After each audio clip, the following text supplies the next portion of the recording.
Skies over Syria's capital were seen glowing orange from the White House. President Trump tonight announcing airstrikes. The United States, France and Britain launching the military strikes together, an attempt to punish President Bashar al-Assad for a suspected chemical attack on civilians. Strikes are already over, U.S. officials saying no other strikes are planned at this time. ABC's Kenneth Moten reports. Tonight, President Trump ordering a military strike on Syria. The president saying the targets of Tomahawk missiles, Syrian leader Bashar al-Assad's chemical weapons. The purpose of our actions tonight is to establish a strong deterrent against the production, spread, and use of chemical weapons. The military action comes in retaliation for the latest suspected chemical weapons attack on civilians by Assad. It's the second military strike on Syria in a little over a year. Just 3 days after the world saw similar images of a chemical attack, Tomahawk missiles pounded a Syrian airfield. These are not the actions of a man. They are crimes of a monster instead. Last week, Trump announced that he would soon be pulling troops out of Syria. That changed this weekend after video shows civilians, including women and children, suffocating from gas attacks. Tonight's military strike, a coordinated effort between the U.S., France, and the U.K. We cannot allow the erosion of the international norm that prevents the use of these weapons. We have sought to use every possible diplomatic channel to achieve this. Tonight, Trump blasted Syria's ally Russia for failing to hold Assad accountable. No nation can succeed in the long run by promoting rogue states, brutal tyrants, and murderous dictators. The Pentagon says there were 3 targets in Syria, including chemical research and storage facilities. Secretary of Defense James Mattis spoke shortly after the attack, calling the strikes a one-time shot, saying there will be more military action if Assad uses chemical weapons again. Kenneth Moten, ABC News, Washington. Still to be determined is whether any locally based troops were part of this airstrike. The Pentagon saying late tonight those details could come in the morning. The Truman Strike Group deployed 2 days ago from Naval Station Norfolk. More than 6,500 sailors on the aircraft carrier and 5 surface ships were headed for the Mediterranean Sea and the Persian Gulf. The tension between the U.S. and Syria dates back to the beginning of the complicated Syrian civil war. Reporter Eric Flack has a timeline that will help you understand what's going on. The Syrian civil war started in 2011 when Syrians rose up as part of the Arab Spring protests against Middle East dictators, and peaceful protesters were shot at by government forces. The following year, President Obama told Syrian President Bashar al-Assad that he shouldn't use chemical weapons against his people or he risks crossing a red line. Then in 2013, the worst chemical weapons attack against the Syrian people in Ghouta, more than 1,000 people died. That prompted the U.S. and Russia to reach a deal to remove or destroy Syria's chemical weapons by 2014. That happened in 2014, but after a series of chemical weapons attacks, outgoing Secretary of State John Kerry said Syria had undeclared chemical weapons that were being used on innocent people. It was 1 year ago this month that yet another nerve agent attack killed dozens, prompting the U.S. to fire cruise missiles at a Syrian airbase. Now, Senator Tim Kaine released a statement saying the president's decision to launch airstrikes without approval from Congress is reckless. Quote, the last thing Congress should be doing is giving this president a blank check to wage war against anyone, anywhere. We need to put clear limits in place before he starts another war. End of quote. Kaine is part of the Senate Foreign Relations and Armed Services Committees. Recent study showing alarming numbers on the number of people being evicted from their homes in Virginia. A group of legal aides and attorneys are working together to bring the numbers down. Chanu Hur spoke to one of those attorneys, and he joins us with a look at the numbers. This is the report by Eviction Lab. If you take a look at the top 10, 4 Hampton Road cities are on there. Hampton, Newport News, Norfolk, and Chesapeake. If you include Richmond, that's 5 Virginia cities in the top 10. To round out the top 20, Virginia Beach also makes the list at 15. The recent report about eviction rates nationwide hit home for Hampton Roads. 4 of the top 10 cities are local. Alarming for Amy Dysel-Allman, a managing attorney for Virginia Legal Aid Society. We have way too many on that top list, and we've got to deal with it. Her work through the years has been helping people dealing with evictions.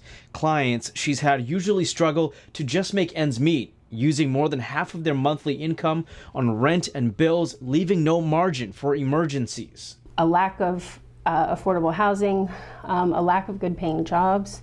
A lot of our clients work 1, 2, 3 jobs, and they still can't make ends meet. So if it does come down to getting evicted, in many cases, she says people aren't aware of their rights, which could lead to these high numbers. If they get sued, a lot of them don't go to court or do go to court and get lost in the system because they don't know how to protect themselves. With other legal aids and services around the state, Amy is teaming up with the Virginia Poverty Law Center, hoping to bring these eviction numbers down. Beyond the top 10 are even more cities in the Commonwealth. We're doing our best to get out there and teach people what those rights are and how they can best protect themselves and what to do if they end up in court. Obviously, if they're qualified for legal aid, come to us for help. Amy says bringing down the numbers is an effort that requires everyone, not just tenants, not just landlords. There are people out there looking out for the interests of Virginia tenants. Chanu Hurt, 13 News Now. If you or someone you know is facing eviction from a home, we have information on the new coalition called Campaign to Reduce Eviction. Look for it in Chanu's Facebook page or on our website. A police situation is happening right now in Norfolk. There is a large police presence right now on West Little Creek Road and Divon Street.